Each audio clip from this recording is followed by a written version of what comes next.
Assalamualaikum warahmatullahi wabarakatuh. Ketemu lagi dengan Story Channel bersama saya Oing. Tentu saja dalam sebuah alur cerita film. Masih dalam serial yang sama di episode kedua, film Pedang Berlumuran Darah. Tidak usah lama-lama, kita lanjut ke ceritanya. Cekidot Action.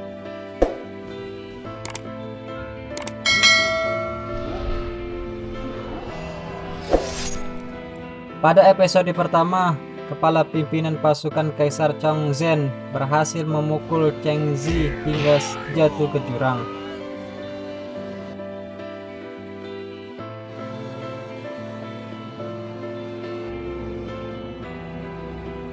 Sedangkan Choi dan Xiao kehilangan tas emas milik mereka yang dibawa kabur oleh Wen Qing.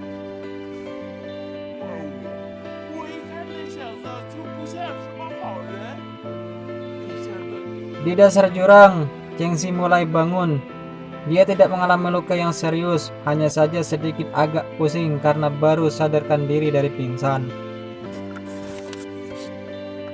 Di sini Cheng Zi menemukan sebuah gua dan dia pun masuk ke dalamnya.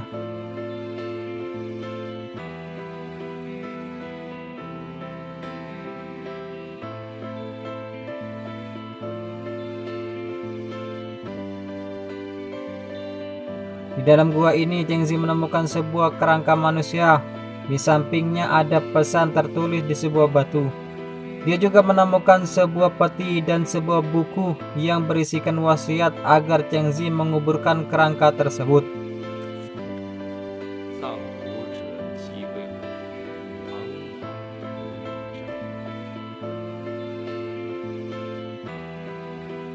Setelah menggali tanah, Cheng Zi malah menemukan sebuah peti, buku kumpu, dan sebuah peta harta karun, dan juga sebuah pedang yang aneh.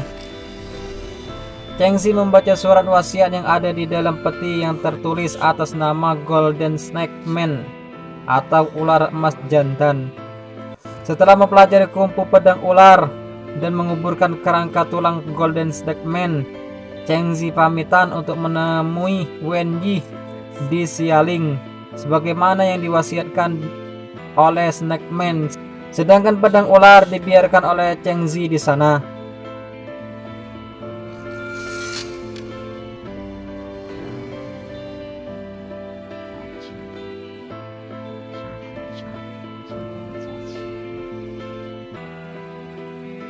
Di tempat lain, Choi dan Xiao menunjukkan sebuah lukisan wajah Wen Qing kepada warga. Mereka menanyakan apakah warga mengetahui di manakah alamatnya Wen Qing. Xiao berencana akan menanyakan kepada setiap orang yang dia temui, sedangkan Choi ingin mencari Wen Qing dengan caranya sendiri dan meninggalkan Xiao sendiri di sana. Scene selanjutnya, Cheng Zi keluar dari gua dan menemukan sebuah masyarakat yang aneh. Ini adalah gambaran kehidupan rakyat di bawah kekuasaan Kaisar Chongzhen.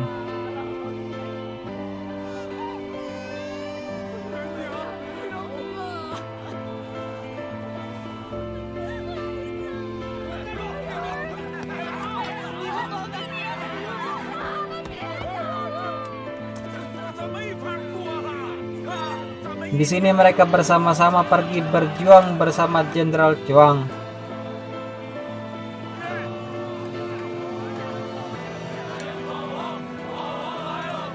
Di scene selanjutnya, Cheng Zi menemukan dua orang yang dikejar perampok.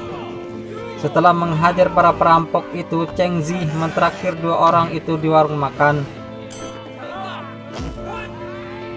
Ternyata dua orang itu adalah pelajar yang ingin ikut ujian kerajaan. Karena kota raja sedang kacau, maka Cheng Zi menyarankan kepada dua orang itu untuk segera pulang ke kampung halaman mereka.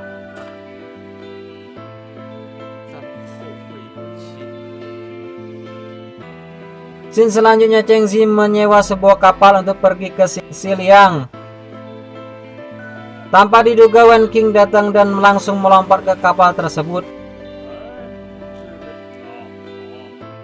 dan berkenalan dengan Cheng Zi.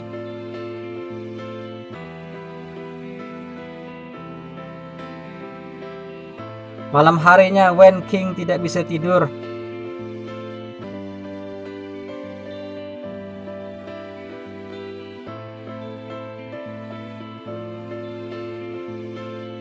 Lalu dia mengambil tas emasnya dan memeluknya erat-erat dan tidur dalam keadaan seperti itu hingga pagi hari.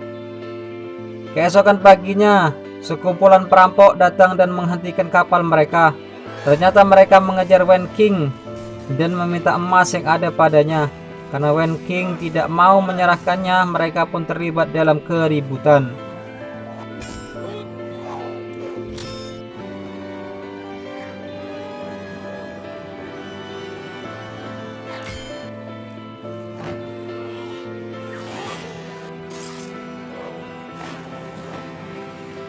Melihat anak buahnya dihajar oleh Wen Qing, kepala perampok kepanasan di kursinya dan langsung berhadapan dengan Wen Qing. Cheng Zi bangun dan mencoba untuk mendamaikan mereka. Tapi perampok itu ngotot ingin emas tersebut lalu bertarung dengan Wen Qing. Kepala perampok itu bukanlah tandingan Wen Qing.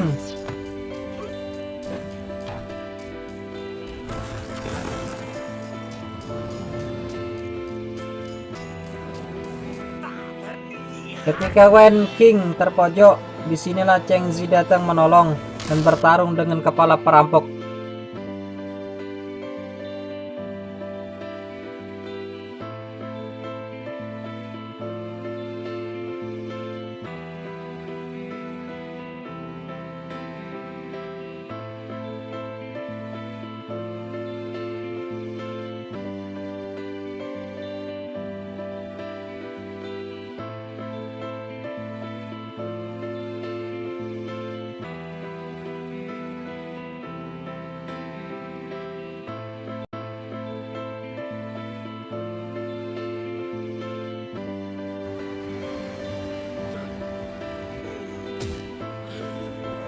Awalnya mereka seimbang, walaupun akhirnya Cheng Zi bisa mengalahkan perampok itu dan menceburkannya ke air.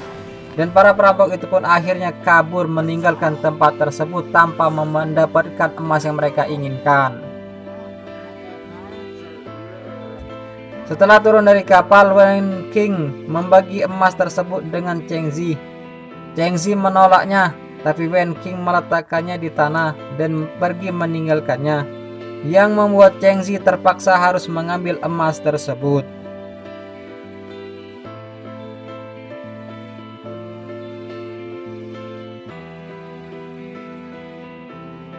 Tidak lama kemudian Xiao datang dan bertanya kepada pemilik kapal.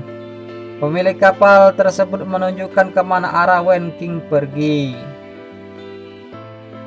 Cheng Zi pergi ke rumah Wen Qing untuk mengembalikan emas yang diberikan kepadanya. Tetapi di depan rumahnya sedang terjadi keributan. Cheng Zi kembali untuk mendamaikan mereka dan berkata kalau dia ingin menemui Wen Qing. Sedangkan di dalam rumahnya, Wen Qing sendiri sedang berlatih pedang di taman bunga, yang menyebabkan bunga-bunga itu jatuh rontok. Ternyata orang itu adalah saudara Wen Qing. Dia memberitahu bahwa ada seorang pria yang ingin menemui Wen Qing. Wen Qing menemui Cheng Zi. Cheng Zi langsung mengembalikan emas tersebut kepada Wen Qing. Wen Qing sendiri mau menerimanya dengan syarat Cheng Zi harus menginap dulu di rumahnya. Setelah menunjukkan di mana kamarnya Cheng Zi, Wen Qing pun pergi meninggalkan Cheng Zi untuk beristirahat. Malam harinya, Wen Qing mengajak Cheng Zi main ke taman. Wen Qing memainkan sebuah seruling, sedangkan Cheng Zi berdiri memandangi wajah Wen Qing sambil sesekali tersenyum. Lalu Wen Qing bercerita bahwa dia tidak punya teman, bahkan keluarganya pun tidak begitu menyayanginya.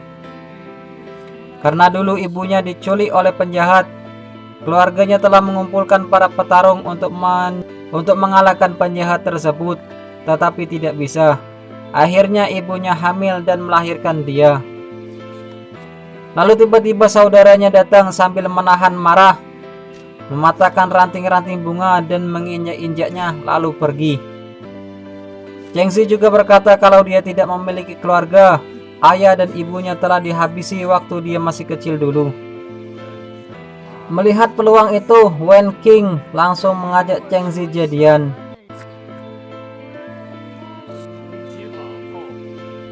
Oke, itulah rangkuman alur cerita serial Pedang Berlumuran Darah episode kedua.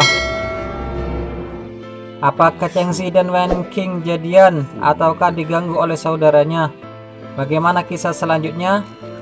Silakan ke episode berikutnya. Terima kasih telah menonton video ini dan wassalamualaikum warahmatullahi wabarakatuh.